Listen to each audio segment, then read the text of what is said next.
I understand some Republicans are saying we don't need any changes to law. Then why did we write HR 2? Why did we do that? Why didn't Trump just shut down the border? If you just think we don't need any changes to law, he couldn't. He had to make a deal with Mexico, and he did a great job doing that. But he had to rely on literally international agreements to get it under control.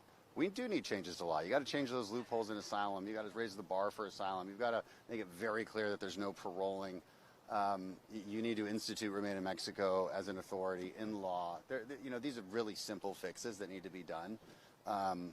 And that emergency authority that everybody interpreted, I think, as entries, you need to clean that up. You need to make that clear that that's not entries, it's encounters. Probably I would decrease that number vastly too. I think 5,000 is way beyond an emergency per day. I think it should be closer to 1,000. But reasonable people can actually make a good bill here. That's what the House should be doing. Do you have high hopes for that? No. Why not? But I'm still going to try. I'm still going to try.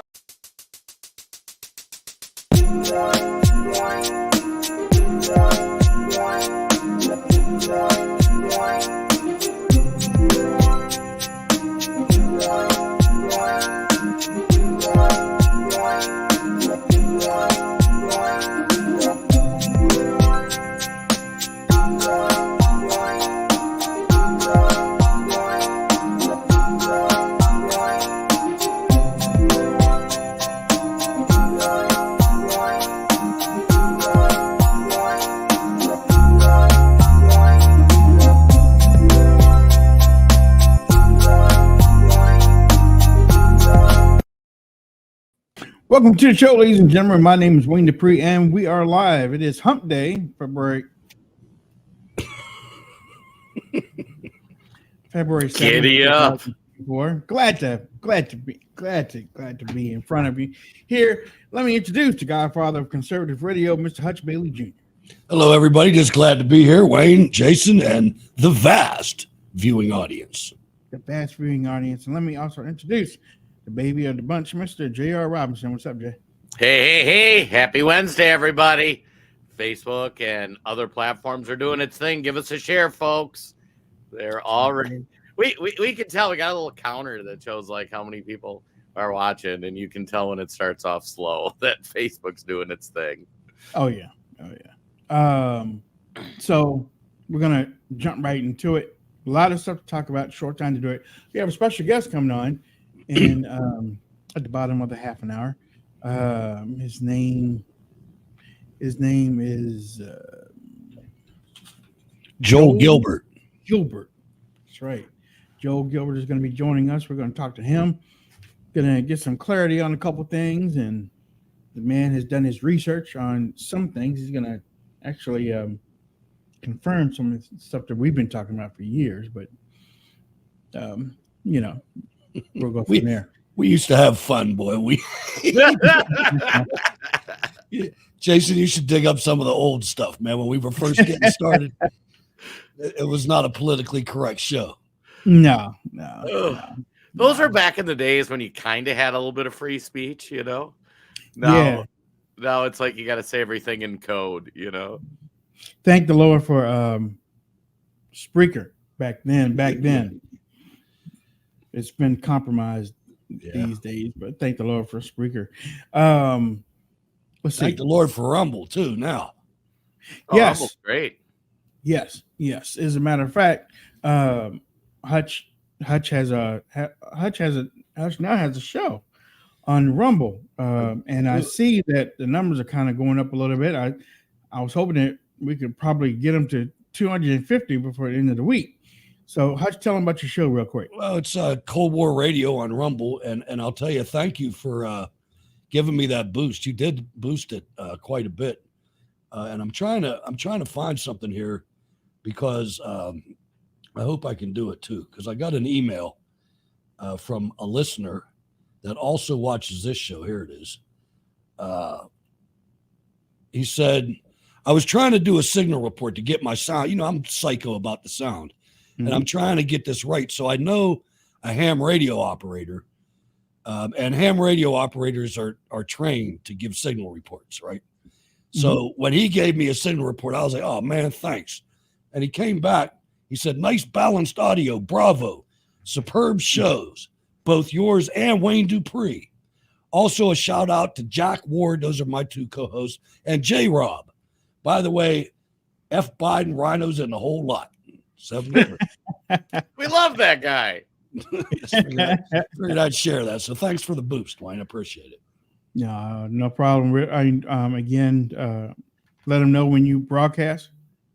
Monday, Wednesday, and Friday at 8 p.m. Eastern time. Live on Rumble, or you can go listen to the podcast anytime you want. And then Jay has his website. I haven't changed it yet on here, but AmericanTribune.news, right? Yeah. So what me and some guys did is we're creating kind of an alternative, conservative content. So we have the AmericanTribune.com, where we've got 4 or 5 different writers, and they write everything: politics, sports, finance, all that stuff. And then we have the AmericanTribune.news, which is our Substack, where we do deep dive research into things, all that kind of stuff. So that's different. But so the website, American Tribune, what's that? The website is .com, but then you have a Substack, which is it's a different website that's .news. So okay. Yeah, and the .news, so the .com is kind of the more, like we stream this podcast on Facebook, and there's some things you can't talk about, right? And same's true on your websites. So the .com is kind of the more politically correct. The .news is where we go into more detail. So like we wrote a real detailed piece late last week about the election in El Salvador, and kind of breaking down what he did and how he did it and all the people he threw in jail. And like, that's kind of stuff you can't put on a regular .com website, because even if you source it, like they just nuke your URL. So yeah, but we're on all the platforms under the American Tribune. Yeah, ladies and gentlemen, that's a no joke website too. I was checking it out. I didn't realize I was checking your site out, but that's a good one, man. It really is. And I want to, Wayne, I got to ask you something. Do I ever get your views throttled? Because I got to be honest with you, I never think about what I'm saying, what I'm saying. And I just wonder, because maybe I got to put a filter on it or something, but that doesn't even enter my mind. Maybe it's because I'm too old. There's things that we all have said that have gotten that throttle. Jason's conspiracies, some vax stuff and everything. So that's why if I see us going down that road now, I'll just cut the cord on Facebook or YouTube so that they don't. But it still runs on everything else. No problem. It still runs on everything else. But the reason why I'm throttled for the most part is because I had a web designer back in the day that just didn't take care of a whole lot of the notifications that came with Google. And then who was it? The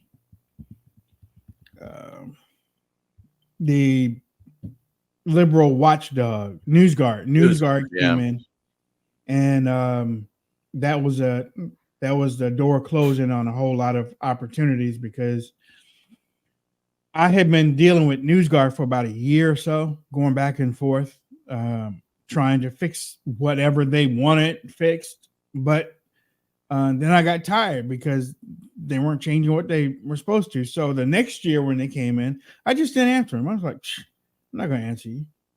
You're not going to change anything anyway. You're not going to fix anything. And from that point in 2020, they just put me on a chopping block and gave me the worst possible score ever. And then I found out that Facebook and some of these other platforms use NewsGuard. Some of these advertising companies, they use NewsGuard. I even had a comment section on my website, and they sent me an email one day like, we have to shut down your account. Why? Because they're saying that your website is dangerous. And it turned out that they were using NewsGuard too. So it's not, it's not one person; it's all of us, and it depends on what is said during the time on the show. So, yeah, I mean, I've adapted real good. You know, I believe me, if I hear something in the first six words, I'm like, oh, bye. You know, see you later. See y'all tomorrow. And it's actually kind of fascinating. So, like on the AmericanTribune.com, if we want to report on a court case with the Epstein files, we can report on that. Here's the court case. Here's what happened. If you want to do a deeper dive into a topic like Epstein, where we did a really well researched piece, I thought, about Joe Biden bought land, a short boat ride away from Epstein Island, and we sourced it. We linked to the land documents, everything. We can't put that on the .com site, otherwise the .com site gets kind of nuked. So we can put that on the .news site, but then people have got to go to it organically. So because we can't share that on other platforms, that kind of thing. But you know, when I found out what happened to you with your Spreaker, and it being Spreaker, I was shocked. And then, especially when you go and look for them on Spreaker, it didn't even come up in the search. I mean, and then I had a guy told me, matter of fact, I think it was that same guy that I just read the email, but whoever it was, somebody said, hey, all you got to do is don't search for Cold War Radio, search for Hutch Bailey Jr. and Cold War Radio will come up. So I did, and it worked. And a month later, it didn't work anymore. Yep. Oh, they aced me. They took me right. They listened to the show because I was talking smack about it. And, you know, it's ridiculous. The whole thing, it happened over a year ago. Well, I caught him over a year ago. Somebody told me, and I wrote to him and said, hey, what up, man? Why can't people search? Oh, your account is under review for the rules or whatever. You know, the thing they always say. Wow. And that's over. Nobody said anything yet. Now, if you go to my stats, one person listened to the show last night, 2 nights ago. Right. But the thing is I got such a body of work over there. I got 1,500 episodes, plus another show with 150 episodes. I'm getting revenue on all that. I don't have to put any new shows up. People are still downloading that stuff. That's good. That's good. But I mean, it's pennies. It's not, you know, $50 a month or something. Ronan McDaniel, yeah, stepping down. Yeah, and her chief of staff, huh? Chief of staff already did. Oh, really? Okay, all right. Ronan said that she's stepping down after the South Carolina primary. Okay. Mike Reed stepping down to spend more time with the family. Okay. And shout out to Wayne Dupree for the best idea I've seen. Let's get Mike Lindell. Yeah, look, listen. I can't believe and look, Jason, you can probably back me up on. I mean, and maybe you have another reason for not doing it, but I can't put Scott Presler as the head of the RNC. Oh, Donald Trump already endorsed a guy. It's not. It's a Republican guy from North Carolina. Right. But when you his name is Michael Watley. Yeah. But when everybody on social media is putting Scott Presler's name up there, I'm like, come on, y'all. The RNC needs to hire Scott Presler to lead the ground game. Yes, because they don't have any. You need an executive like Mike. Thank you. Scott Presler's not an executive. He's not an executive. He's still in warrior mode. Yeah. When he gets about 10 some more years, maybe he can become an executive if he gets his hair cut and everything. You know, but come on, man. It's a serious business, man. We don't need kids in there. It's serious business, but they aren't taking it seriously, though. No, they're not. I mean, Jay, that's why I put the second post up there, because I saw more posts going up for Scott Presler. I was like, y'all don't understand what y'all are doing. And I mean, honestly, this emotional shit is really getting on my nerves, man. It's like Ben Carson for vice president. He just doesn't fit the mold. That's not going to work for me either. Right. Maybe some other day it would work, or some other time in history, but this is war. This is war. Ben Carson? Huh? And let's this be is honest, war we're in right now. We got to have a wartime guy. Well, and I don't want I don't want to put words in anybody's mouth, but I think all three of us love the work Scott Pressler's doing. Sure. He's doing great work. We think that's the work the RNC needs to fund. Because they don't have the money they spent on flowers and gave that to Scott Pressler, I would be 1,000% in agreement with that. Yeah. But I think the RNC, like, you need somebody with business acumen, somebody who can do the donation. Like Mike Lindell's perfect. He was right. Somebody who can handle a knife. Exactly. I mean, but he built a multi-billion-dollar company from zero.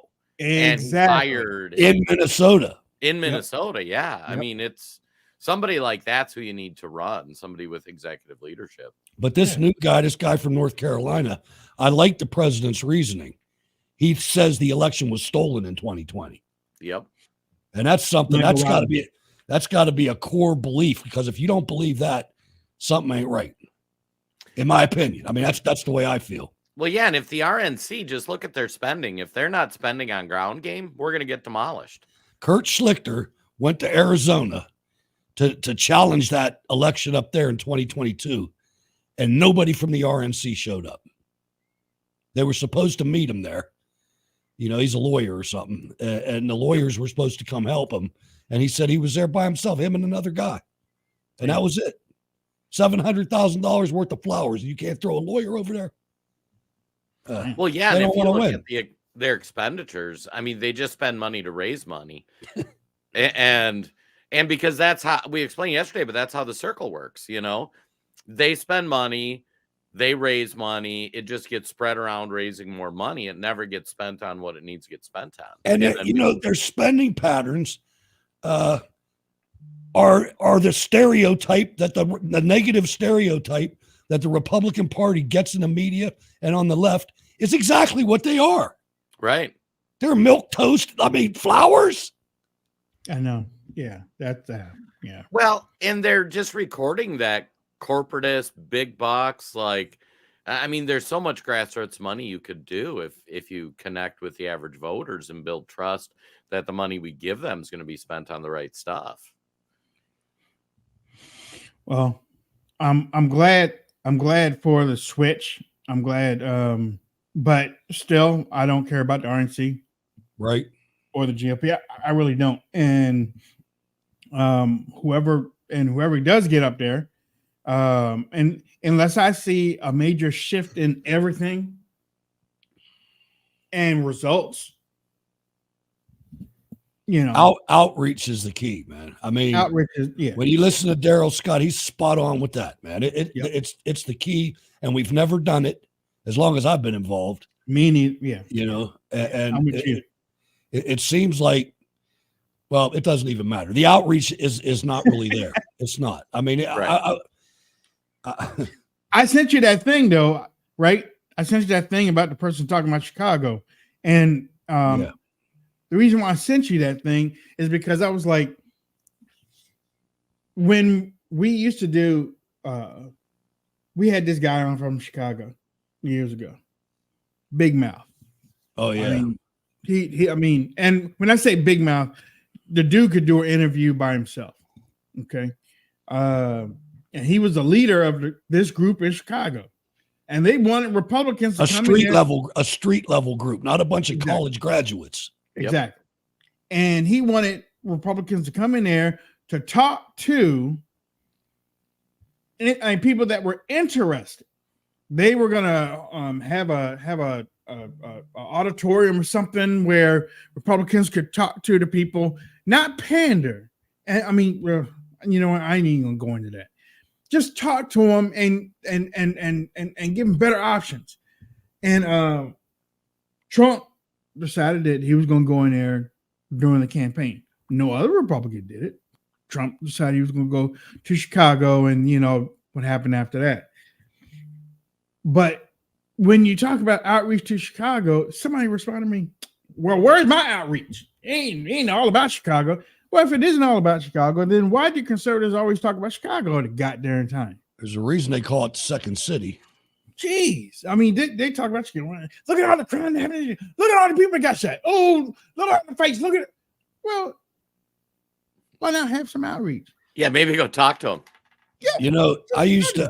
I used to for a long time think these cities are filled with leftists that are shooting themselves in the foot. Screw them, let them burn it down.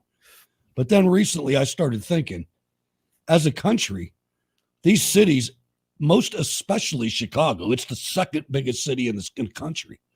Mm-hmm. These cities are our jewels. We have to save these cities. We can't just let them go. There's no replacing them, man. We gotta fix these things. I really mean that. I feel stronger about that every day, man. You see those cops getting beaten in New York, man. I don't care if you put National Guard on the street. Do something. Well, and at some point you got to get the message of conservative values back in those communities. Yeah. They used to be some of the most religious, family-focused communities, and they wanted opportunities like, hey, how do I build a business? How do I do things? And then people came in and just started throwing around free money, mainly Democrats, and now everybody's stuck because, they're reliant on that free money. And until we start saying, hey, let's like encourage family and church and all those things that make the rural areas strong, self-reliance instead of government reliance, that's the message, but that's not an easy sell. It's easy to show up and say, hey, we're going to increase your payouts by X amount, which is what Democrats do. But you know what? It is an easy sell if you have successful results that you can show results.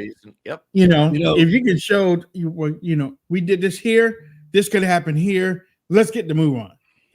Because people are visual now, so they want to see the end result. If you can show them the end result and the hard work that it took to get there, a whole lot of Americans would jump on that. But you do have, in today's time, you do have the weakening lazy class that you're talking about, though. You got a phenomenon where they, back when I was growing up, you were ashamed to be on any kind of assistance. I mean, I swear to God, I remember having to go to the grocery store for my mom when we were in dire straits. And I had that Monopoly money, the food stamps. Right. And I could only get certain things. And she told me, give me a list, get this, this, and this. And I'd get it. And I'd ease up to that cashier. And right before I got to the cashier, I'd look around, make sure none of my buddies were in there. And then I'd quick throw that money out there, that freaking food stamp money, because I was embarrassed, man. And when you take that away, you take someone's dignity away. Yep. And that's what's happened to this society. Nobody's embarrassed about having EBTs or welfare, any of that stuff. And that's got to end. It's got to end. You have to be proud of yourself enough to go earn some money. And if the economy's bad, well, then we obviously don't have the right government in there. Right. Coming up right now is a guest. I saw him. I saw a clip actually of him the other day, and I'm glad he's the author of Dreams from My Real Father. Well, actually, it's a film. It's a book and a film. But I'm getting ready to play on the trailer, and then we want to bring Joe on here. But when I listen to him, and I hope that he hears this, we have been talking about Frank Marshall Davis Jr. for a long time. And the internet. And his mama. And and when putting the pictures side by side and stuff, I'm like, something don't add up. All the way down to the moles. Frank Marshall Davis had moles on his face, and so did Barack Obama, almost in the same place. But when you put Barack Obama Sr. up there, his skin was just as clear and round and dark. Yeah. I mean, they tried to push that. They tried to put, man, that's the greatest crime that the government ever pulled was Barack Obama. That's the greatest. Well, actually, no. We were talking about that the other day. Putting Biden in office and getting Trump out is the greatest crime. The second was putting Obama in the office. But let me play this trailer, and then when we come back from the trailer, make sure that y'all go out and check the film too, Dreams of My Real Father, and also his book. But let me play this, and then we'll have Joel on right after.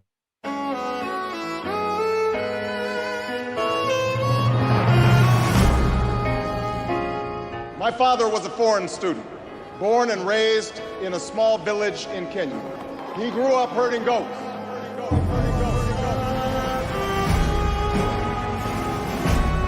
Frank Marshall Davis, writer.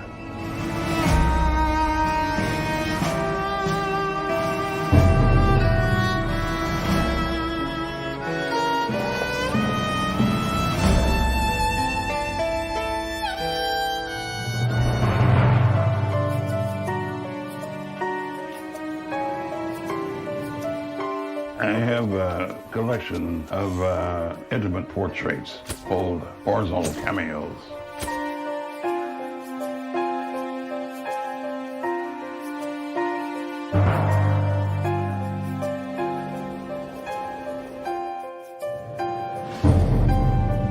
The free market, it doesn't work.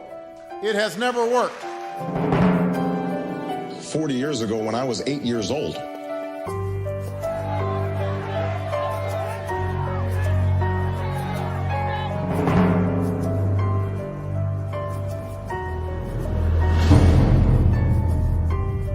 The American people will embrace the change. For a lot of kids, the doors that have been open to me aren't open to them. Obama needs us, Acorn, but we need Obama, don't we? The Abraham Lincoln School. This is a progressive school. There are kids who still believe in the American dream. They think it exists. We are 5 days away from fundamentally transforming the United States of America.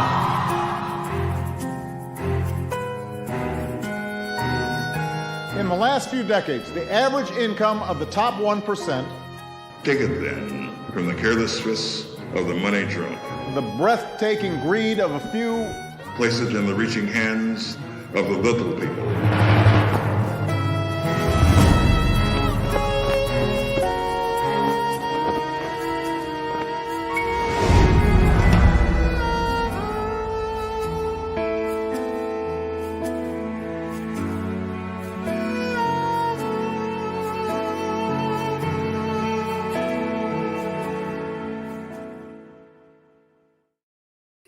My friends, I bring on Mr. Joel Gilbert. What's up, Mr. JG? What's going on? Hey, great to be here. Glad we can talk about Dreams from My Real Father today. Nice to see you.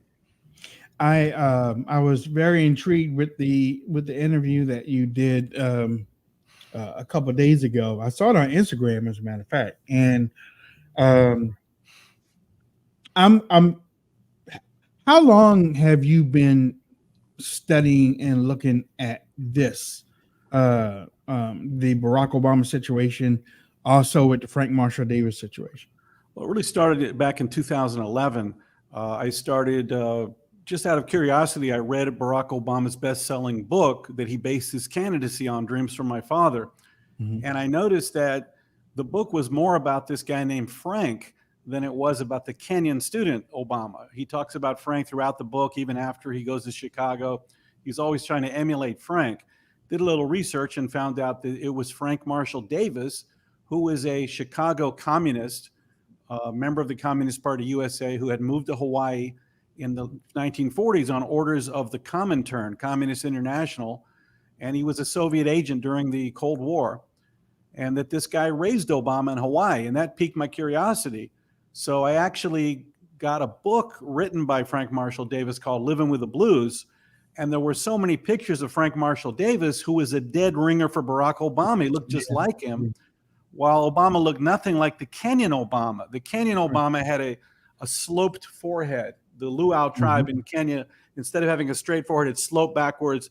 They have large gap teeth, and he looked nothing like him at all, whereas Obama looked just like Frank Marshall Davis. So that set me off on a journey where I went to Hawaii, interviewed quite a few people, and I think put together the research and a mountain of evidence that the real biological father of Barack Obama is the man who raised him, which is even more important than the biology. And I believe that Frank Marshall Davis radicalized Barack Obama such that when he got to Occidental College at age 18, he said he went there to study with Marxist professors. So he had a radicalization during his youth, and I've confirmed that with numerous interviews, and I tell the whole story in the film. Mr. Gilbert, thanks for coming on the show. Hutch Bailey Jr. here. I wanted to ask you, looking through the trailer and some of the different chapter attributions and things like that, do you think, I've seen other interviews with people, Judge Brown comes to mind, and the correlation between the Indonesian Satero that helped raise Barack Obama, and you look at all the connections to the Communist Party that Frank Marshall Davis has, and the ideology of Obama now. Did you find that there was a government involvement in all this? In other words, some of the things that I've seen go back way before Obama was even born, with the CIA and things. Yeah, there is a government theme that kind of goes throughout the story of Barack Obama. His grandfather, I'm convinced, was military intelligence during World War II. I believe his grandfather worked for the CIA. The family lived in Beirut, Lebanon for a couple of years. And I believe they moved to Hawaii for intelligence purposes. Hawaii at that time, when they moved there in the 50s, was the hub of intelligence activity throughout Asia and Southeast Asia. Barack's grandmother worked for a bank that was affiliated with the CIA. Barack's mother worked for USAID, which was a CIA-affiliated aid group that penetrated many countries in the Far East. When Barack graduates from Columbia, of course, he goes there, most people don't know, on a Ford Foundation scholarship, which was heavily involved with U.S. intelligence. It was actually an illegal scholarship because his mother worked for USAID, and they had very strict rules about nepotism, but he probably got in because he used a different last name than his mother.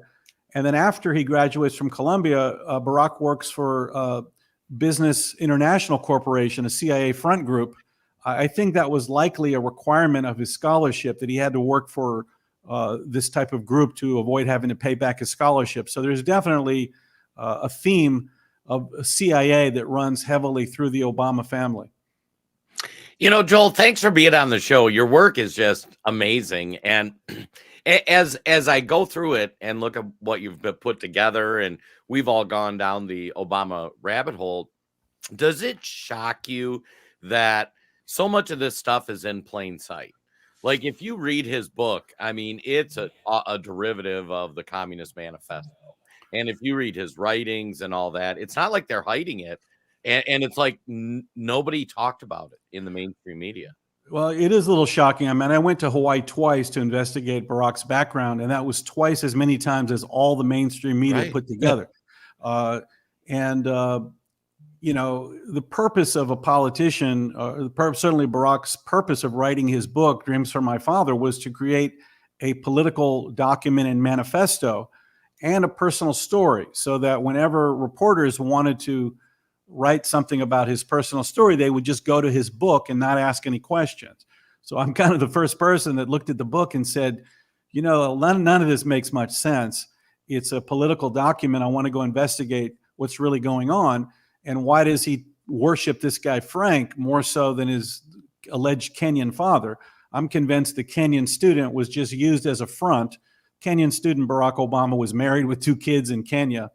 I'm convinced that he was recruited. There were very few black people in Hawaii at the time, and he was probably recruited simply by Barack's grandfather to pretend to be the father, to do a sham marriage. The Kenyan wanted to extend his visa so he'd go to Harvard. And of course, they didn't want to reveal that Frank Marshall Davis, who was a Communist Party operative, would have been very difficult to be the father, to have a grandson with Obama's grandfather who's working for the CIA. So they wanted to cover it up. Also, Frank Marshall Davis was married at the time. I was working in graphics at the time that I was working in as a graphics contractor in the government at the time when Barack Obama was elected. And the birth certificate that came down that the White House released to the media, I don't know if you saw that, and I guess that's one of the questions that I'm going to ask you if you saw that. But as a graphics person, I heard over there and downloaded it, and instead of opening up in Adobe Acrobat, which is the PDF reader, it opened up in Adobe Illustrator, which is your graphic tool. And I just happened to look down to the right hand side where it showed layers. Right. And I was like, wait a minute, it's a PDF, but it has layers. And when I kept hitting the I, which was to hide the certain layer, it started taking pieces off of the birth certificate like a puzzle. And I was like, what? I caught over an astronaut. I caught over a pilot. I caught over another astronaut, and I'm showing them this thing. I'm like, this thing ain't real. Yeah, I also at the time downloaded it and opened it up in Illustrator, and I saw that it was consisted of about 40 layers that showed a person who was creating or building this thing. That's exactly what they would have done. So that made no sense. You might remember the Obama campaign posted it, and people downloaded it, then they withdrew it. Yes. And people started saying, hey, man, this is made of layers. And they went ahead and put it back. They figured it would be more damaging if they replaced it with the proper one. So it looks like they made a mistake posting the work product. If you're getting someone to fake a birth certificate, you can't get like big experts to do that. You have to get some kind of knuckleheads to create a forgery. So obviously they made a mistake. The secret of Obama's birth certificate, I believe, is the fact that the father is Frank Marshall Davis and not the Kenan Obama. If they released a real birth certificate, I believe the real birth certificate, he probably was born in Hawaii, but the real birth certificate the father was left blank, and that's why they couldn't release it. And that's why I think they put together a phony one, because Obama's entire nativity story that he tells in Dreams from My Father in his best-selling book, he said his parents fell in love when he was 2 years old. His father decided to go to Harvard, and that's what kind of broke up the family. Completely false. When Barack was 1 month old, his mother was in Seattle going to the University of Washington. The Kenyan was in Hawaii. He didn't go to Harvard till later. So it would have blown up his entire life history to reveal his true birth certificate and his candidacy. So the further we go along here, the more I feel that the entire Barack Obama story is fictitious. And I wanted to ask you something about Saul Alinsky's book, Dreams from My Father. Did you notice when you were reading that? Because here you're picturing Barack Obama with his loving wife, Michelle, and his 2 children, and now they're getting ready to possibly drop Michelle on us as another secondary candidate. Did you see anything in there about molestation by Frank Marshall Davis, or something that is Barack Obama maybe not who he says he is? Maybe he's you asked a couple different questions. I mean, look, in terms of possible abuse of children of some kind, there is certainly Frank Marshall Davis. I got some letters he wrote to Margaret Burroughs, a communist out of Chicago, where he talks about having a relationship with an underage girl. There were private events at a strip club called Hubba Hubba in Hawaii, where Frank Marshall Davis went, and he took photos of strippers. Some of them you saw in those photos with Ann Dunham in the trailer. And I talked to one of Barack's high school friends, and he said that Frank would take Barack to these private events in the basement of Hubba Hubba once a month, and that he was very disturbed that he was going there. He didn't know what's going on. There's also what I've researched is most people don't know Barack had an fully adopted sister in Indonesia named Leah. And she actually came to Hawaii once. There's a photo of her in Hawaii with his grandparents. And when Barack doesn't write that he had an adopted sister in his book, and you kind of wonder why. It's kind of strange.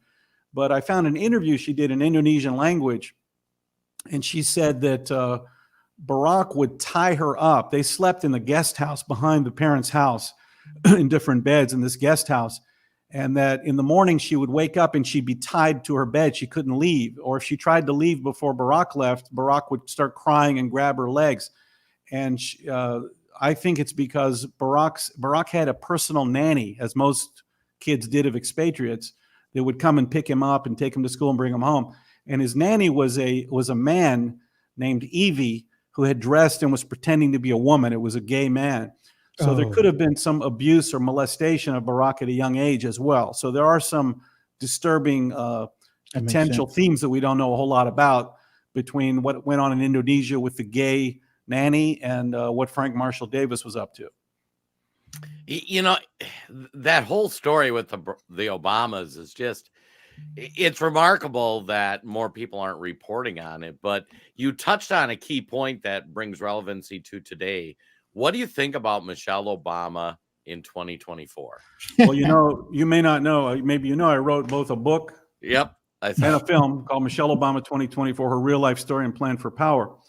And I go to Chicago and I do a whole real life history. It turns out Michelle's public life history that she's been telling us for years is just as fabricated as Barack's. Michelle says she's from the south side of Chicago. I was held back because of racism. I had to overcome all these things in my life. Completely false. She's from South Shore, which is an upper middle class community on Lake Michigan. It's not in South Side. Michelle was the black face of white flight growing up. She refused to study with other black kids. Her and her brother, instead of going to a school 1 block away, beautiful high school, South Shore High School, the parents sent the brother to a Catholic school, all white, expensive Catholic school, even though they weren't Catholic. Michelle went to a magnet school. And Michelle writes about how the black girls would beat her up and accuse her of acting white and talking white. She writes about in her book getting in a fist fight with a girl named Dee Dee who called her an Oreo. It's a racial insult. It means you're black on the outside, but you're really a white girl on the inside. Yeah. So Michelle was afraid of black people growing up. She had no black friends. I got her on tape in the movie. She said, I was afraid to go out of my house. And I chronicle how she got her revenge on the black community as an adult in her career, working for the mayor of Chicago. She was assistant planning commissioner. And whenever white liberals had problems with black people and couldn't hire a white person to exploit them, Michelle would take that job. So Michelle, in her capacity as assistant planning commissioner, kicked 20,000 black people out of their homes at Cabrini Green. It was a project near downtown. Oh, yeah. And the donor developers like Tony Resco wanted the land to build condos. Right. And Michelle kicked them out and said, it's going to be good for you. And then, having proven she could do the dirty work, I chronicle how Michelle headed up something called the Southside Health Collaborative for the University of Chicago Medical Center. Same thing, the white liberals were losing money because a lot of blacks from the South Side were using their emergency room. So Michelle made $300,000 a year to deny them access to health care. She'd put them in these white vans and dump them back on the South Side in these crappy clinics and strip malls. And Michelle said, it's going to be good for you. So Michelle always exploited the black community. She has a terrible relationship with the black community. She married a biracial man. She moved to Hyde Park, Princeton, and Harvard. She wanted nothing to do with black people. But for politics, she creates these fake narratives and lies to manipulate black and minority voters to try to say, hey, I'm one of these ordinary black folks. I'm just like you. Give me the power. Give me your votes. So I go through all this, and I do believe the fix is in that Biden will drop out at some point, even up to the convention. And the plan has been for all along for Michelle to run. She's the most popular person in the country. She has a huge following. She's the best loved Democrat. And nobody wants Biden. None of the Democrats want him. The down ballot Democrats think he's going to drag down the ticket. So I do believe the Obamas are itching to get back in the White House. Now, for me, and like I've heard that my co-hosts feel that way, but it's just hard for me to believe that the American people would elect someone that doesn't have any experience in any political realm, even business realm, to be president of the United States. Well, let me tell you what Michelle's going to say. Look, she's going to say, look, I work for the mayor of Chicago. I was a hospital executive. I traveled to 200 countries. I met 200 world leaders. I lived in the White House for 8 years. I know how things work. Don't forget, similar to Donald Trump, didn't have political experience, but he got a former governor, Mike Pence, to be the vice president. So people kind of felt comfortable. There was some executive experience. So Michelle could have someone like Gavin. Well, he had business experience. Well, Michelle just started a drink company, you know. So look, she's just so popular. Michelle, look, is a better politician than Barack. She's a better speaker. She comes across more authentic. Michelle was in politics 20 years before Barack. Her father was a precinct captain in Chicago, working for the Democrat Party machine. Aged 4 years old, she was going around with her father to get the black people to vote for the white liberals. She was in student council. She grew up in Jesse Jackson's house. You might not know that. She was best friends with his daughter Santita growing up. Yeah. So while Jackson was running for president, Michelle was in the house. She said, I grew up in that man's house. So she's much more experienced politically than Barack and a better politician. Charles Ogletree was a Harvard law professor who taught both Barack and Michelle in different years. And he said between Barack and Michelle, he would have assumed it would be Michelle to run for president and not Barack. But in the way of being popular, are you talking about with white liberals? Because I know if you go to as for me, I check out the threads and the discussion boards and stuff like that. Black Americans seem more receptive to Donald Trump more than they do Barack Obama and doing stuff for the black community while they were in office. Because when if you look at Barack Obama, they were like, wait a minute, he was black president, but he did more for the gay community than he did for the black community. And then when Trump gets in, he does so many things for the black community that black men are running to try to put him back in the office. But let me remind you. Look, when Barack ran for president, both blacks and whites in surveys, 70% said race relations were good. 70% for both groups. When the Obamas left office, it was opposite. Both groups said only 30% thought race relations were good. So the Obamas ruined race relations in this country, and they did it for political power. You might remember toward the end of Obama's first term, it really wasn't sure that the black community would come out and vote for him again because everything had gotten worse. The economy was terrible. There were no jobs. Illegals were coming in, driving down wages. And that's when Obama picked up on the Trayvon Martin case with George Zimmerman in Florida. He sent the FBI, Al Sharpton down there. He said, if I had a son, he'd look like Trayvon. And I made another film called The Trayvon Hoax, where I proved that they used a fake witness, Rachel Gentel, the hefty Haitian American girl that was 200 pounds heavier than Trayvon and 2 years older. She was not on the phone with Trayvon like she said. She was not Trayvon's girlfriend. It was a different girl named Diamond Eugene, and I found the girl, and I exposed the whole hoax. But Obama used that to inflame the black community emotionally. That's how Black Lives Matter was founded. And I think by inflaming them emotionally about systemic racism and racist police, and if you're black, a white man just going to shoot you down walking down the street, they use that to prevent black voters from thinking and just to be emotional. And that's how they ruined race relations. And Michelle is up to it all the time. She's a big race hoaxer. She tells this story, which I exposed as false. She's been claiming for years, even told Gayle King last year. She said her high school counselor at her magnet school racially profiled her about applying to Princeton. She said, the counselor said, you're applying to Princeton, you're black, maybe you're stretching. Michelle's like very angry about this racial profiling.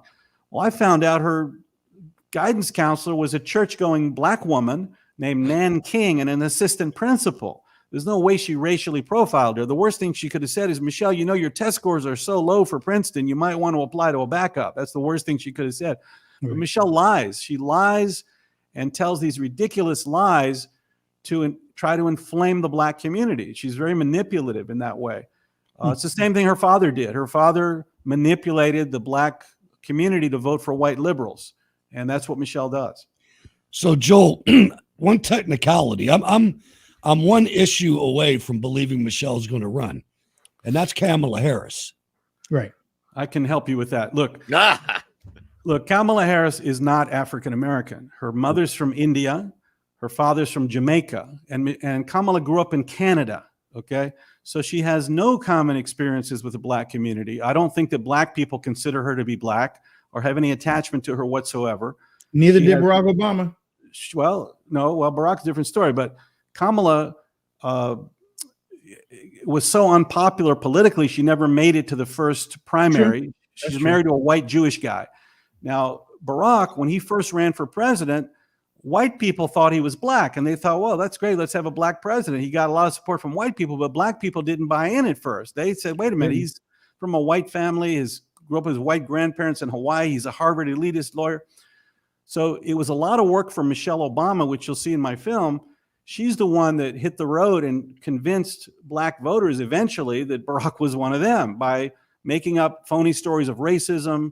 Remember on 60 Minutes, Michelle said, Barack, as a black man, he can get shot just going to the gas station, implying that white people just gun black people down when they get gas.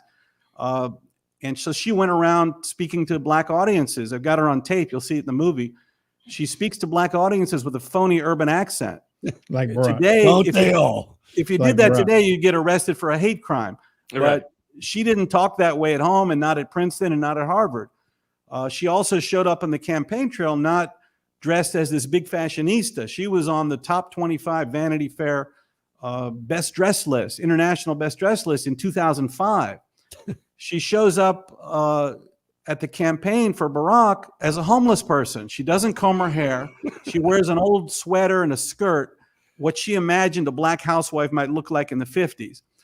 And she pretended to be someone that she's not to fool voters. And eventually she got the black community on board by virtue of her being from the South Side. I'm from the South Side. It was total nonsense, but they eventually bought into it. It's funny, the Obama story is just so fascinating. And please tell me you're doing something looking into the chef situation, because the drowned chef, like, that thing just gets me. Well, the weird things, I can tell you some weird things. Look, Tafari Campbell was a sous chef, meaning he was just an assistant, right? In the White House. He wasn't some big chef. He was just some kind of guy that cut vegetables. Somehow they got him to be their personal chef. The fact, we got to remember that, who are the Obamas? They're both really like the girls called Michelle as a kid. They're both Oreos. They're black on the outside, but they're really white on the inside.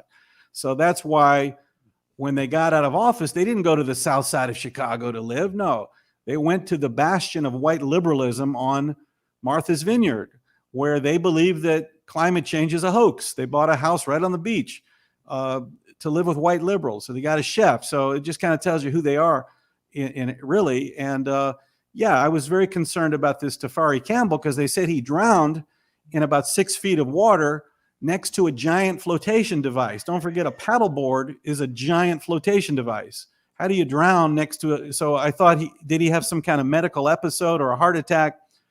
I don't think they've released still a toxicology report. So it is a very strange Clinton-esque type of death, but I don't think we'll ever get to know more than I've just told you. Okay. How's your health? Me? He is not suicidal. Yeah, exactly. Right. How is the pushback from all this analysis, research, and coverage? How is the pushback coming? Well, on the Dreams from My Real Father, there was a tremendous amount of pushback. BarackObama.com attacked me. They didn't deny that, Frank was the father. They just attacked me. Maya, his half sister, came out and said, well, when Barack was 9 years old and came back to Hawaii from Indonesia, to this multiracial society where whites, minority, that his white grandfather felt he needed a black role model. And that's why Frank Marshall Davis raised him. At that time, a 67-year-old pornographer out of Chicago. The grandfather said, this would be a great idea to make our 9-year-old grandson think he's black from this 67-year-old pornographer. It makes no sense, of course, at all, except that Davis was the real father that raised him. Of course, I had the IRS came after me a little bit. They denied all my business expenses. I had to fight that off for a while. And definitely got some weird phone calls, and weird things happened for quite a while. On the Michelle thing, I haven't really had too much pushback. I think it might be related to the fact that they're trying to keep it under wraps as long as possible before Michelle makes her move. So that chapter hasn't been written yet. Well, I tell you what, Mr. Joel, I am so happy that you have taken time out of your busy schedule to join us today, and let everybody know how they can purchase your book, view your film, and your website. So the Michelle Obama 2024 book and film. Both DVD and book are on Amazon.com. You can live stream the movie on Salem Now, also on Amazon Prime Video. Go to the main website, MichelleObama24.com. You can watch the trailer and read all about it. And of course, the classic from 2012, you got to watch it if it's just as relevant today as ever. Dreams from My Real Father. Go to obamasrealfather.com, obamasrealfather.com, and you'll have links to live stream and get the DVD and, find out what's happened to this country, because it's all based on Obama. When the Tea Party emerged, mostly trying to demand fiscal responsibility in Washington, the Republican Party rejected them and tried to dismantle them, and even got the Democrats to help out, to wipe out the Tea Party. They didn't want them taking over the Republican Party. When Obama merged with his gang of Marxists out of Chicago, the Democrat Party embraced him and embraced the Marxist and socialist ideology. So the entire turn to socialism is because the Democrat Party openly adopted and welcomed Barack's radical agenda that nobody really voted for. Barack ran as a mainstream candidate in 2008. I'm going to obey the Constitution. Marriage is between man and a woman and God, on and on. And as soon as he got elected, he threw the voters under the bus and pursued this radical agenda that nobody voted for. So that's the Dreams from My Real Father really tells you the influences on Barack and why the country's headed in such an ominous direction. Well, thank you so much for joining, and I want to have you back. Anytime. But thank you so much. All right, thanks a lot. Thanks a lot. Importance. Now, I mentioned that Blake Moore, the Republican from Utah, he moved to reconsider the vote. This is after he switched his vote from yes to no. The reason that's important is that this was going down at 215 to 215. By rule, a tie vote loses in the House of Representatives. So why would Blake Moore, who's now the vice chair of the Republican conference, who wants to impeach Alejandro Mayorkas, switch his vote to no? Well, if you just have a straight vote, a tie vote here, it's off the table. It's done. Fiend, 30. But if you switch your vote to the prevailing side, in this case, the noes, so Blake Moore, member of the leadership, switches his vote to the prevailing side, the noes, they are able to recall this vote at some point. Maybe not tonight, maybe not in the next few days, maybe when they get Steve Scalise, the majority leader, back, maybe if they win that special election on Long Island next week, if they win, they might have the votes to impeach. So Blake Moore is not necessarily against impeachment, but what he did is he switched so he was on the prevailing side. They didn't have the votes. Otherwise, this was a done deal at 215 to 215. Chad. So basically, listen to him. What if they lose next week? They're the ones that kicked Santos out. Right. Miss me yet? But if they lose next week, then Scalise coming back with the switch, it's still going to be a tie, right? Yep. Well, so, you got these four. Actually, it was three. Rhinos, Buck and Gallagher. Buck said, Buck said he wasn't gonna support it anyway. So, but the thing is, if they, with the whipping and all that stuff and everything, and Scalise not being there, they had to have came up with some type of contingency. This could happen. Maybe we shouldn't do this right now. I mean, look what they did with Green. They wheeled him in from the hospital in a wheelchair. Yeah. That's how you fight. You trying to tell me he couldn't have somebody by proxy do his stuff? They do it all the time, don't they? They should have rescheduled it. Scalise is the second highest guy in the House. They could have rescheduled it till he was ready. Right. This is all a farce. The Republicans got together. They decided which handful were going to vote no. And that was all predetermined. There was more people that were going to vote no because they aren't serious about impeaching Mayorkas. There was probably a handful of them that politically couldn't do it. So it's like, okay, I think it was 3 or 4 guys. Who are the 3 or 4 that are going to take the hit? And they picked them and they trotted it out there because they could have done this months ago. They could have done this a year ago. I mean, this is all just. I'm not a big impeachment fan. Not a big impeachment fan at all. Well, when the Democrats say that this is a just political showmanship, they're not lying. No, this is political showmanship, and they were part of it with Trump. So right. I mean, when I first heard of impeachment, it was during the time of Nixon, and he resigned, and I was like, when you heard that term, you're like, ooh, that's really bad. You know, that's man. First time since Andrew Johnson.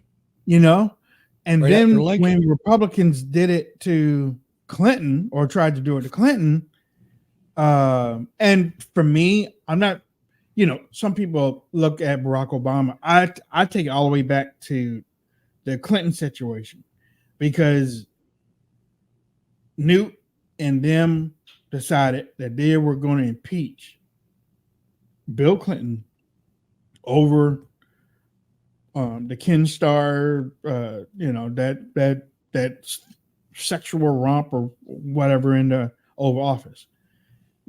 Democrats told him don't do it, and they did it anyway. And I was like, that split the country. That split the country right down there. And then right after that, they had the 2000 election, which further split the country because of Florida and the Republicans and everything. And I'm like, impeachment is supposed to be for the worst type of deal. And right now it's almost like a censure.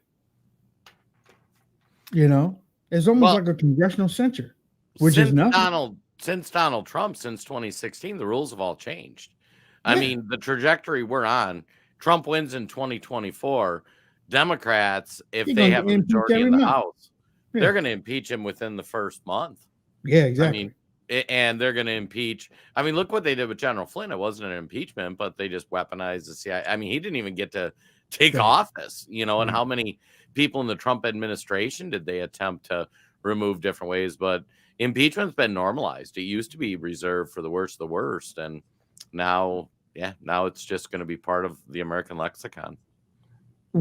This country has been saved actually by the people doing because they did impeach Trump, right? Or what? No. Well, when they impeached Clinton, the Republicans are the ones that let him off the hook in the Senate. Right. Arlen Specter, Olympia Snow, Richard Shelby, they all voted not guilty. So it's a phony. It's phony. The Republican Party is fake. The Senate has been the ones that have shot down everything. The last three impeachments. Yeah. Yep. And like the Clinton one, he was impeached for lying. This one here, the one with Clinton, it went along party lines. But the one with Clinton, the one with Trump went along party lines. The one with Clinton, the Republicans totally let Clinton off the hook. After all that money was spent, all those trials, all those investigations, they had him to rights for lying. And Arlen Specter quoted some other country's law. I forget what country he said. But he gets up there with this big speech quoting somebody else's constitution. It was disgusting. Yeah, but he saw what it was doing. Scottish law. You said Arlen Specter. Arlen Specter was around when Nixon was there. And the reason why Nixon left is because Nixon didn't want to destroy the country or split the country in two. And that's the same thing. The Republicans kicked him out too. The Republicans went to Richard Nixon, the leadership, and said, we don't have your back anymore. Bye. Right. We kill ourselves all the time. This is a phony party, man. Well, and the Clinton one, the sex stuff comes out, the Lewinsky stuff comes out, but fact check, he was being impeached for lying. Yeah. They hauled him up there. I did not have sexual relations. That's cut and dry. You can't go to Congress and just tell a lie. Yeah. He was clearly guilty. And the media, that's when when that Arlen Specter came out and said that, because he was my senator. Right. And when he said that's the first inkling I ever had that maybe we're getting set up here, man. This don't seem right. And then you get to John McCain and the Obamacare and it's all phony. If he would have voted yes, there'd have been three other guys that have voted no. Right. And we know it now. We finally figured it out. And that's why the Republican Party and the RNC is turning on us. And when that happened last night, when you learned that that Republican changed his vote to do what he's doing right now, all the stuff that you just said just a while ago, that came back to my memory. Oh, okay. Well, this is just one of those things that, you know, they knew that it was going to happen. So they're just kicking it down the road. And I guess they want to make sure that they have the right Senate to stop it as a show type of deal. I'll tell you, did you see in the Senate the immigration deal kind of died a miserable death last night? Yeah, McConnell's in trouble. McConnell's in trouble. I think he is too, man. I think you got people that are right behind McConnell looking at him. He's at his weakest right now. You look at some of these pictures of John Thune behind him and John Cornyn and Barrasso all coming out. Now they're all, oh, it's dead on arrival. Like you said about Cruz. Listen to the music.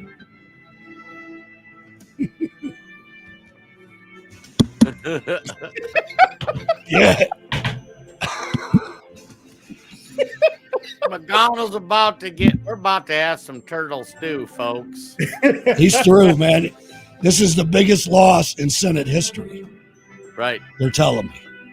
Really? I mean, it just died, and now McConnell's going to fall down some steps, man. That's all I got to say. Cruz came out and said they need new leadership now in Senate. Look, you need a new leadership like two elections ago. You ain't lying. But y'all let the man be 140 some years old sitting up there with a scalp, or So look, either way, it all goes back to shutting the whole thing down because they aren't doing what they want to do. I was looking at somebody's Instagram response about what has happened to Republicans lately. I want to read you something. Not that I agree with everything, but the way that it was written or the way that they put it, and of course, of course. It won't work on the phone, but it will work on the computer. Yeah, they seem to be taking a whole lot of losses these days. Have you noticed that? Who, the Republicans? Yeah. I noticed that, what's her name from Indiana, Sparks, the Ukrainian woman? She's not going to, she rescinded her retirement. Oh, nice. She did? She's not going to retire? No. Oh, that's good. I like her. You got to watch her, though, on the Ukraine issue. Right. Exactly right. Yeah. Yeah. I'm not a big fan of putting foreigners in our Congress. In case you didn't. No, but one thing about the Ukrainians, there's a group of traditional Ukrainians who have very similar values to us. Take the political stuff out, but faith and family and that sort of thing. They're not all like crazy sexual deviants like here it is. People in Kiev. And this was just on Tuesday. This yesterday. RNC Chair Ronna McDaniel resigns. Mayorkas impeachment fails. Standalone Israel bill fails. Republicans blow up border deal. Trump loses immunity appeal. New York judge demands to know if Trump witness committed perjury. That was yesterday afternoon. Trump RICO co-defendant Jeff Clark. I can't read the rest of that. Something looked like delayed disciplinary hearings. All that here happened on Tuesday. Makes you wonder. Well, I think the average Republican realizes the leadership of the Republican Party hates us.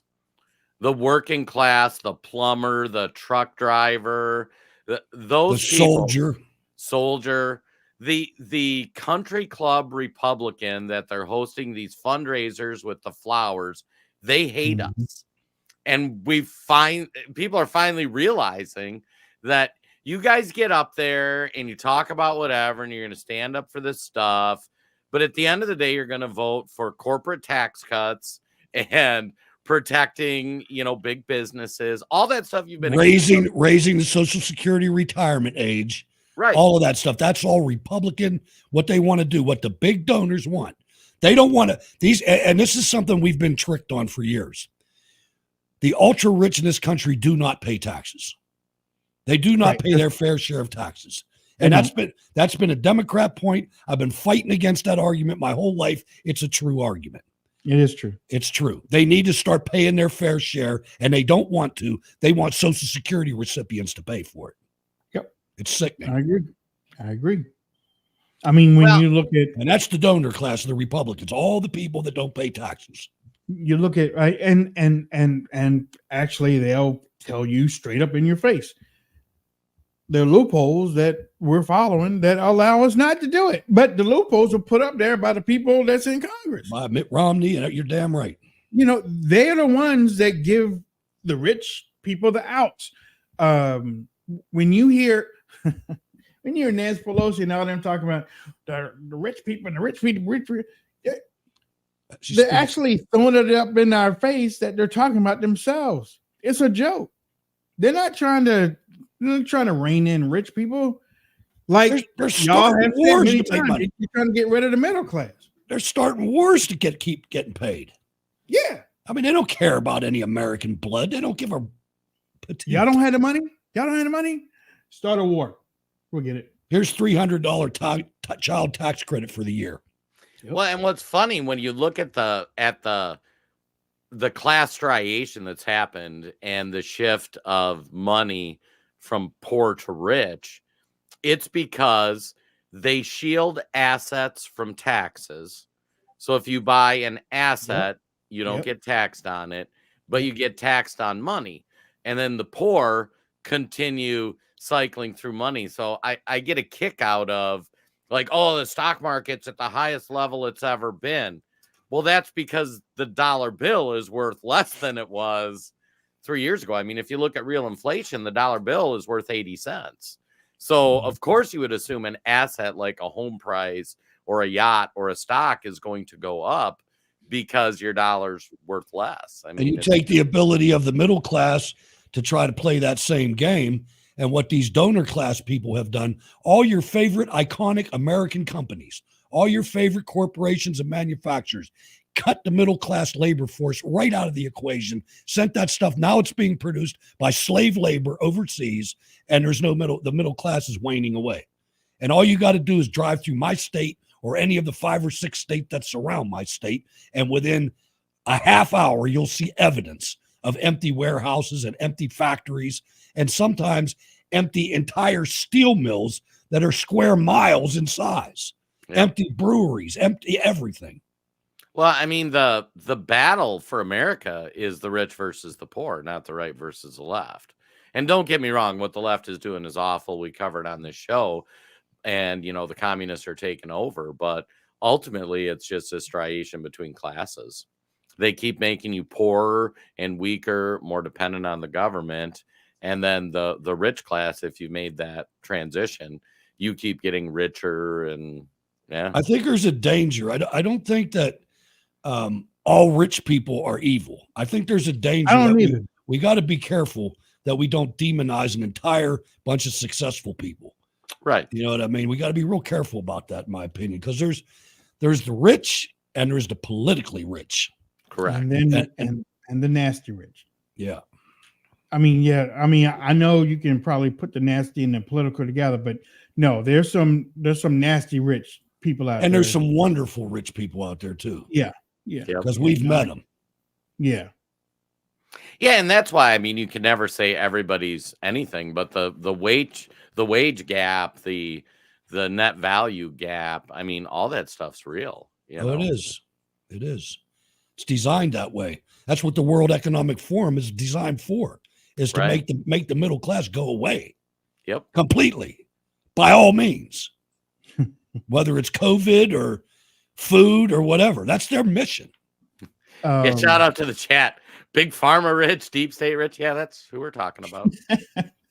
You know, I took a look at the richest people in the country. The top 10. If you remove Elon Musk out of that, they're all Democrats. Yes. Imagine that. Well, Democrats. If you look at the top 10 richest companies in the country, 8 of the 10 are Democrats. 8 of the 10. And you look at the parties, the roles have reversed. Yeah, I know, right.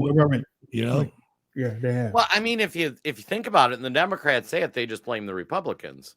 So you get these rich corporations, and I'm a free market guy. I'm get government out, free market, break up monopolies. Like, that's where I come at it from.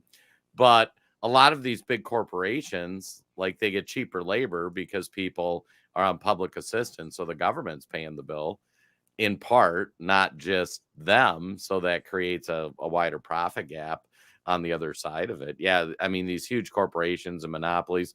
We were talking earlier about censorship and platforms.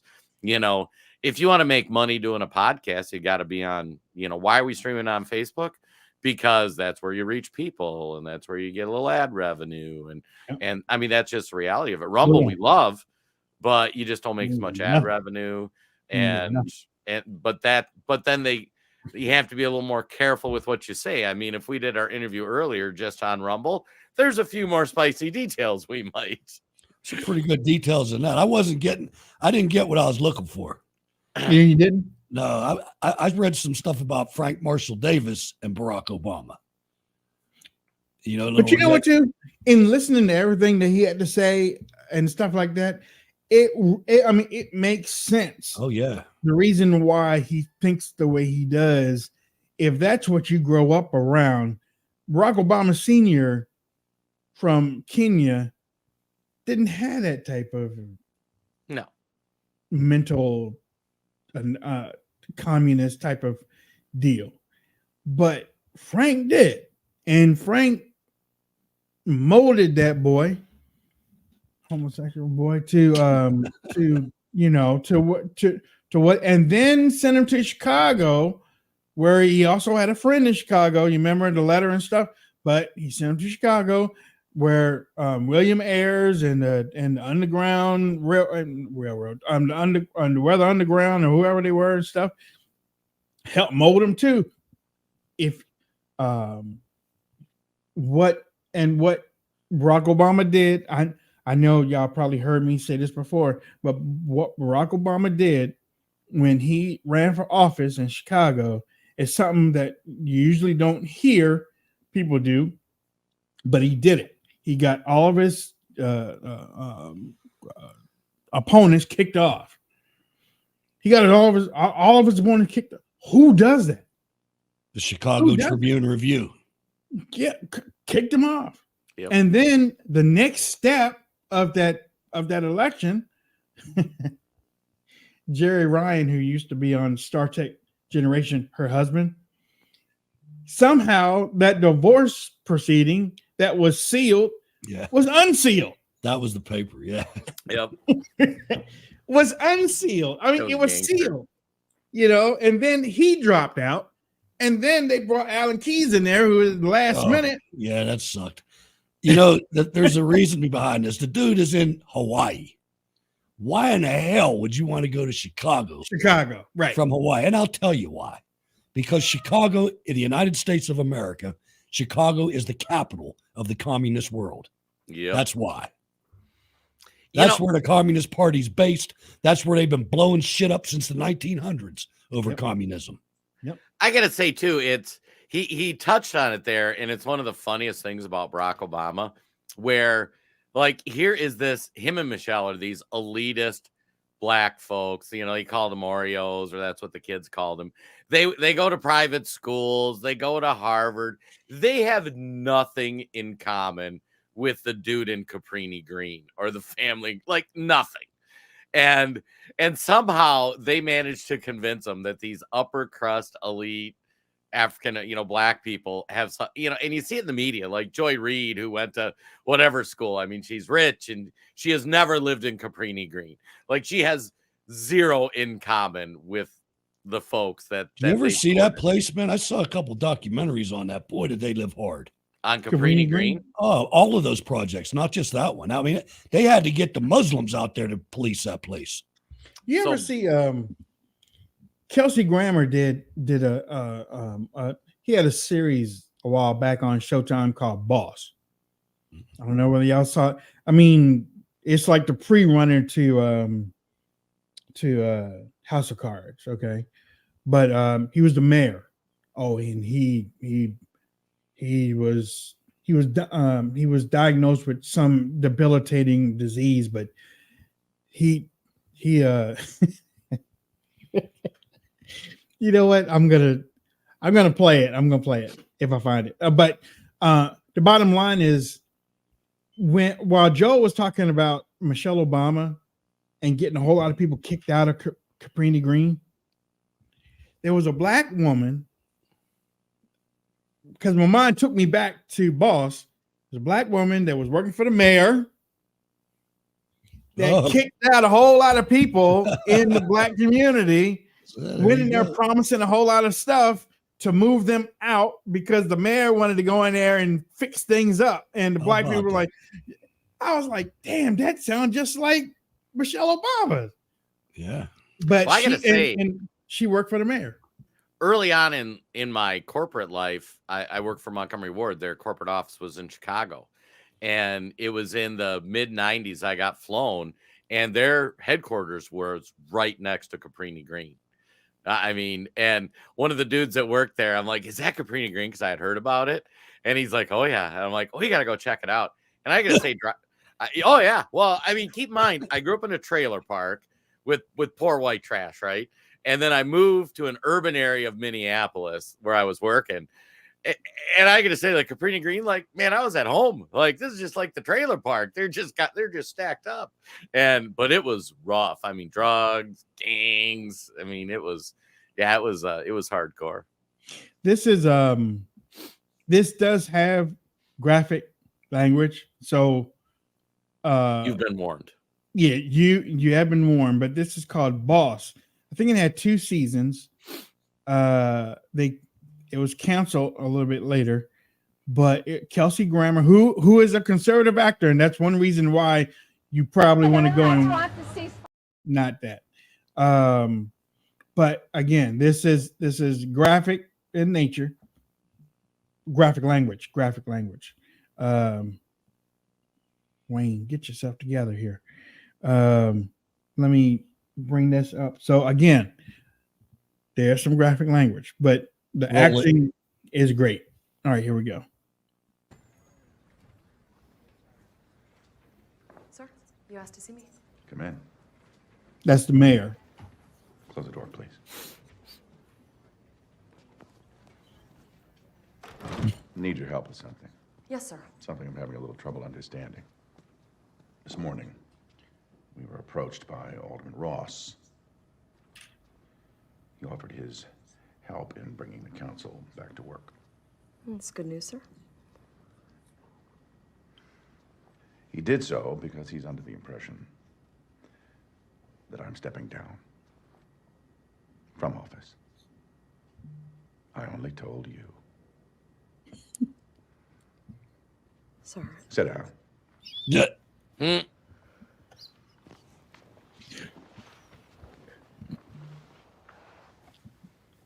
I've asked you before. Do you know who the fuck I am? Right now, in this moment, I am the angel of fucking death for you. And the next few minutes are gonna feel like perdition itself if you don't tell me what I need to know. Nod. You want to play?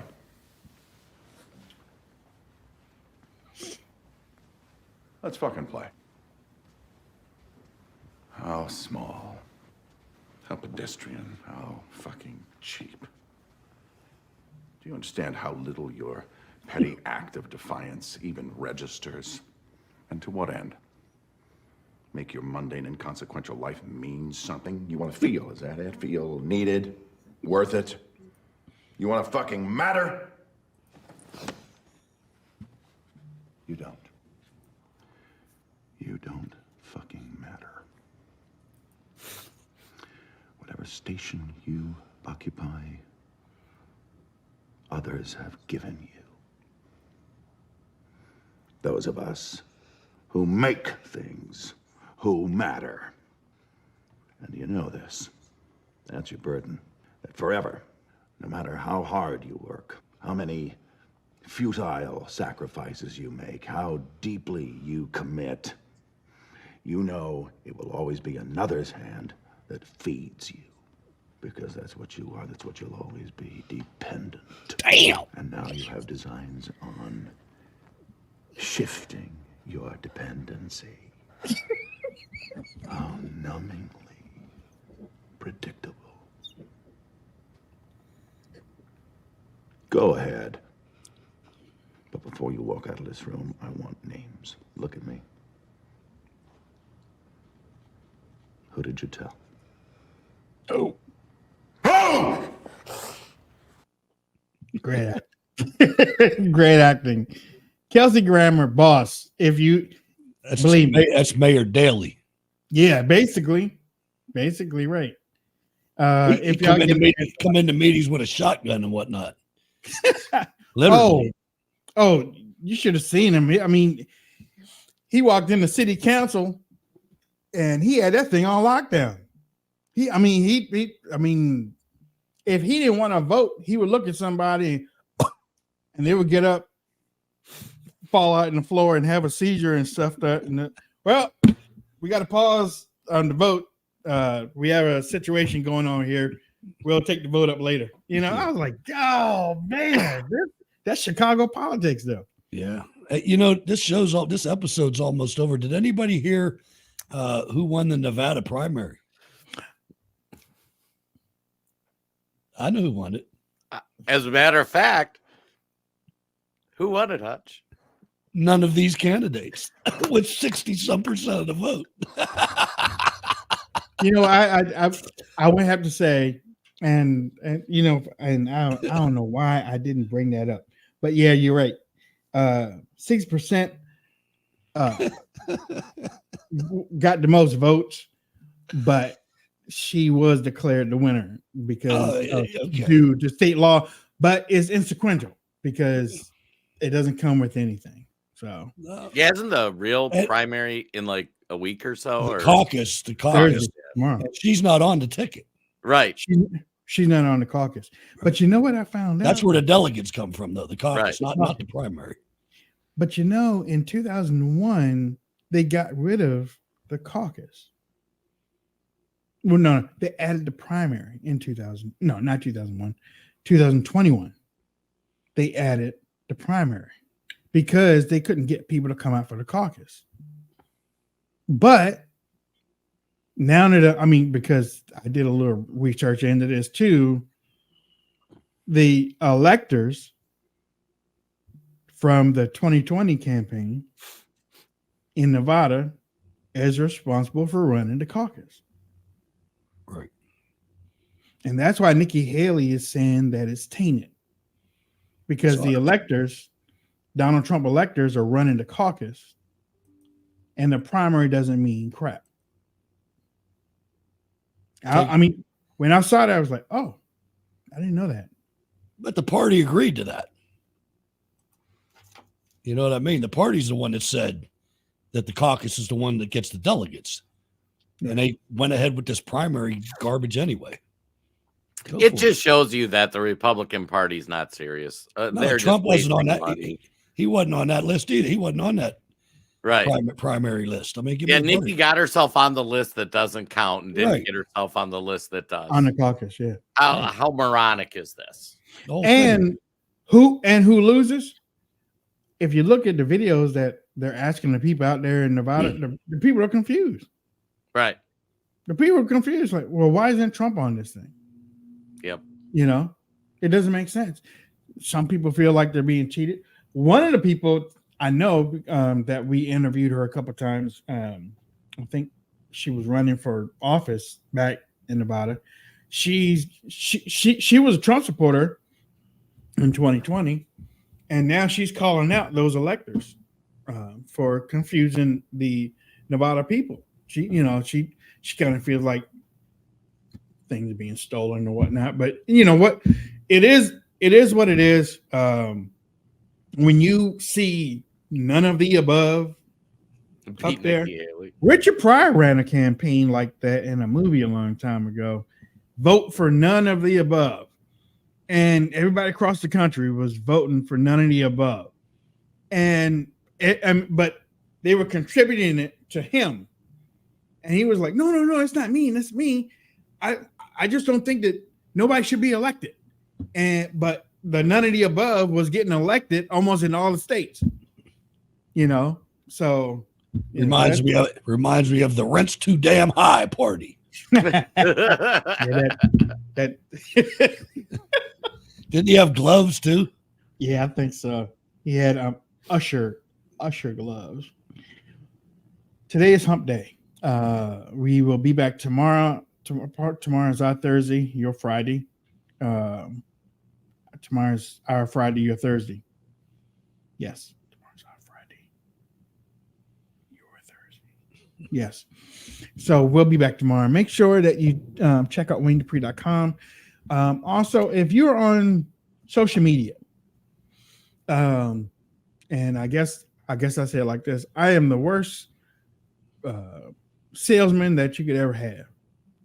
Because I'm always wondering about my image and worrying about my image and stuff, and I don't want people to think that I'm begging anybody for anything. And that's really why I really don't do all that begging. But I'll say this: we don't need anybody to support us.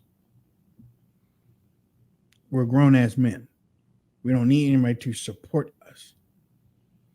But we would like those to contribute to help us. Big difference.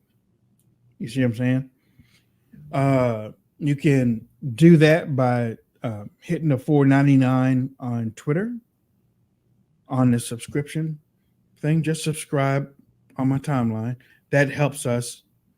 Or you can go to WayneDupree.com and click on the subscription there.